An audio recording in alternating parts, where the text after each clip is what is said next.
I wrote probably about 7 full drafts of Streetlight People, like rewrite beginning to end type of writing. I kind of edit as I go. I usually have a pretty clean first draft. This was the first time that I really was just like, you know what, I just need to write. I probably ended up discarding like hundreds of thousands of words that I wrote for that book just to get it out.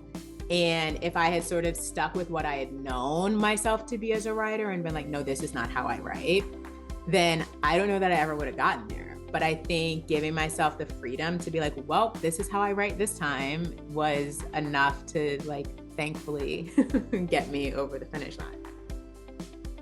I've had a couple of people ask me about like AI and stuff, and I feel like the main thing that we, are saying against AI is that it's not coming from an authentic place. So authenticity is your power as an author, and that place that you come from, that lived experience. It's what we want to hear about. We want to see the world through a different person's eyes. It's all about teaching us something new and exciting. So in general, generalness is not a vibe.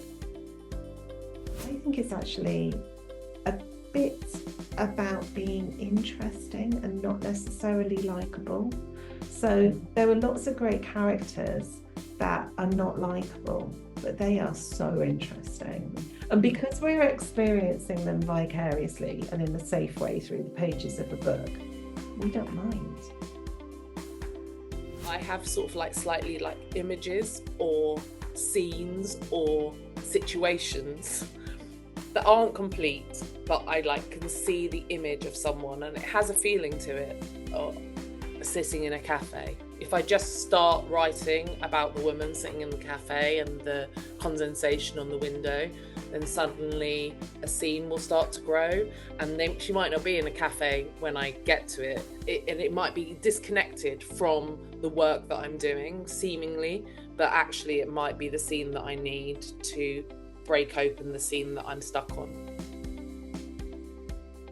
Sleep is just not going to be a thing I can do much of at the moment, but could I increase nutrition, or could I increase my exercise?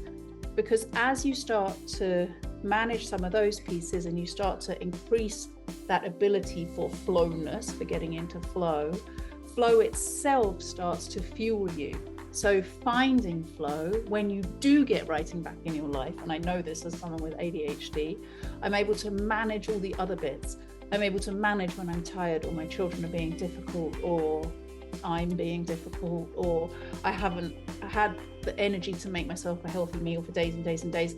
Those are helped for me, and I manage a lot of my life better when I'm in flow. So it sort of works as a nice circle.